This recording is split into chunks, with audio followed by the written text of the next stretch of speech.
françaisdanslemonde.fr. Inscrivez-vous à la newsletter hebdomadaire de votre radio sur françaisdanslemonde.fr. françaisdanslemonde.fr, la première plateforme multimédia d'aide à la mobilité internationale.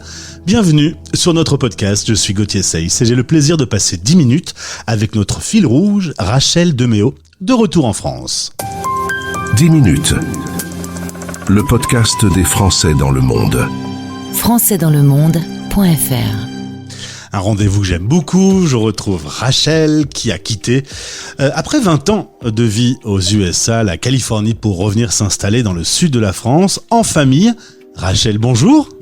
Bonjour Gauthier, bonjour tout le monde, ça fait plaisir de vous retrouver.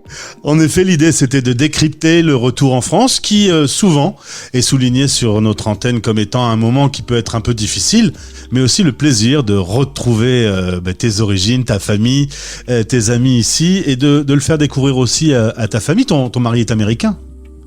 C'est bien ça, mon mari est américain, avec quand même des origines françaises et norvégiennes, mais il est quand même américain. La dernière fois qu'on s'est parlé, vous aviez l'arrivée du conteneur avec tous vos affaires, tous vos meubles, tous vos jouets. Aujourd'hui, ça fait pile 3 mois que vous êtes rentré. Un petit bilan d'étape ? Alors, c'est vrai que les 2 premiers mois étaient compliqués parce que justement, on n'avait pas nos affaires et que on a quand même eu de l'aide d'amis qui nous ont prêté de la vaisselle, des matelas gonflables, etc. Donc ça, on a quand même eu pas mal de soutien de nos amis dans le coin. Mais après 2 mois, et franchement, je voulais vraiment avoir nos affaires à nous, et puis c'était pour nous plus logique et aussi moins cher de les faire envoyer et de retrouver nos affaires que de tout racheter ici, sans compter le temps de essayer de trouver tout ce qu'il fallait. Donc on a eu vraiment de l'aide de la communauté, j'en ai parlé un peu l'autre fois, mais ça a été vraiment incroyable de pouvoir tout décharger le camion en temps et en heure et peu à peu s'installer. Donc là, on est bien. Vous vous sentez chez vous maintenant ? Voilà, on a encore un peu de peinture, quelques décos, mais globalement, on est bien chez nous là. Oui. Alors, on me dit souvent que le retour en France, notamment, passer par les étapes administratives, tout ça c'est un petit peu compliqué. Tu confirmes que c'est pas une chose hyper simple ? Ah oui, donc là je me relance dans tout ce qui est paperasse et j'avoue que c'est beaucoup. Il faut que c'est souvent en fait moi qui dois relancer. Je me remets dans le système, que ce soit carte vitale ou la CAF, ou je me remets là-dedans. J'ai appris que ton numéro de sécurité sociale tu l'as à vie. Donc si t'es né avec ton numéro de sécurité sociale comme c'était mon cas, je l'ai à vie. Sauf que quand t'es expatrié et je ne sais pas combien de temps, à quel moment c'est désactivé, et bien du coup on te retrouve plus dans le système. C'est comme si tu n'existais plus. Donc ton numéro de sécurité sociale, il est là, mais il est pas là. Et quand tu rentres plus dans les cases dans l'administration française, comme un peu dans toutes les administrations finalement, ça devient un petit peu tordu, hein. Voilà. Et du coup, je me relance là-dedans. Mon mari, lui, du coup, il vient d'obtenir un numéro de sécurité sociale parce que lui, il est français par mariage. Mais ça, on l'a appris en visite chez le médecin qui a pu le retrouver. J'ai dit, mais l'administration nous a même pas dit. Ils nous ont dit qu'ils n'avaient pas de numéro. Apparemment, ça s'est fait, on le savait même pas. Donc, je suis souvent sur le site internet pour regarder un petit peu. Et puis, à chaque fois, il faut renvoyer des trucs en plus. Et alors du coup j'ai passé énormément de temps à la poste parce que il fallait envoyer que ce soit l'acte de mariage, les actes de naissance, des copies de ci, de ça, de mi, machin. La poste il commence à vraiment bien me connaître là. Mais du coup est-ce que les Américains sont plus organisés, plus numérisés ? Est-ce que c'est plus facile pour autant ? Parce que quand j'interviewe des Français à travers le monde, quand on parle d'administration, souvent on arrive sur des sujets qui sont un petit peu compliqués. Est-ce que c'est plus rodé et plus numérisé en Amérique ? Alors, je trouve que c'est pas forcément plus facile, mais je trouve que, par exemple, ici, il y a encore beaucoup de choses qu'on fait en version papier et que aux États-Unis, on fait en ligne, quoi. C'est un peu à l'heure actuelle. Donc, même par exemple pour l'inscription de mes enfants à l'école, je voulais prendre de l'avance et faire le tout avant qu'on arrive, même des mois avant qu'on arrive. Et au final, ils m'ont dit non, mais vous verrez quand c'est sûr que vous êtes là, vous viendrez sur place. Et puis le jour même, il fallait que je fasse l'inscription par papier, alors qu'aux États-Unis, je le faisais en ligne, quoi. Donc Voilà, c'est ce que je remarque un petit peu. Rachel, aujourd'hui on parle argent, on parle dollar, on parle euro. C'est vrai que sur ce sujet, dans à peu près tous les dans tous les domaines, c'est assez différent. On va commencer par les salaires. On a échangé un peu ensemble. Tu me disais faire une petite matinée petit pain au chocolat croissant quand on est aux États-Unis à 3-4 euros le croissant, ça fait un petit budget pour la famille. 4 euros la baguette, évidemment. Là, on a envie qu'elle soit très bonne. Le salaire, par exemple, il y a des grandes différences entre les métiers quand on vit aux États-Unis, quand on vit en France. Oui, alors le salaire, ça c'est vrai que de façon globale, les Américains, ils gagnent mieux que les Français. Ils sont moins limités par combien ils peuvent gagner et a priori, s'ils font bien leur boulot, eh bien, ils vont être promus, ils vont avoir, ils vont pouvoir gagner plus d'argent, même mettre des entreprises en concurrence. Donc il y a un SMIC et tout ça, mais je veux dire, il y a quand même beaucoup plus de potentiel de combien on peut gagner. Donc, ça peut facilement être 10 000 par mois qu'on gagne de l'argent, qu'on gagne en tant que salaire mensuel. Et puis, donc ça, c'est vrai que pour les Français, ils sont souvent choqués. Ils arrivent aux États-Unis où ils sont mutés, et puis ils sont peut-être mutés d'une même boîte. J'ai un ami qui travaillait pour GoPro. Son salaire a quasiment triplé en arrivant aux États-Unis, alors qu'il a tout simplement été muté d'un GoPro à Paris à un GoPro à San Diego. Il faisait le même métier, mais il a eu 3 fois plus de salaire, quoi. Voilà. Donc, est-ce que on parle facilement d'argent quand on a des amis à la maison? Est-ce qu'on parle salaire? En France, non. Alors, ouais, j'ai l'impression qu'en fait, c'est le genre de question que on arrive plus facilement à aborder. Parce qu'aux États-Unis, comme j'avais un petit peu expliqué, je crois, dans une des dernières interviews, ils sont très fiers de leur travail. Donc, ils sont très portés sur le travail, sur le titre, sur ce qu'ils font. C'est un truc qui revient beaucoup en conversation et ils sont vraiment très fiers de ça. Et donc, du coup, pour eux, de dire qu'ils gagnent tant, ça les permet un peu de se mettre en valeur, sans forcément se la péter. J'essaie pas de dire qu'ils sont là, se dire tiens, je gagne. Bon, après, il y en a qui le font, mais c'est vrai qu'on parle facilement, ou même si les gens ils sont promus. Moi, ma voisine, je me rappelle, elle m'a dit ça y est, je viens d'avoir une augmentation, là je vais gagner 120 000 dollars par an. Et je crois c'était quand même une différence de 20 000 dollars par an. Donc elle me l'a dit, j'étais fière, ouais. Je parlais donc du coup de ces croissants et de la baguette parce que évidemment si les salaires sont plus élevés, on ressent quand même dans les dépenses au quotidien, quand on fait ses courses notamment, des grosses différences aussi. Tout est aussi beaucoup plus cher dans la vie au quotidien.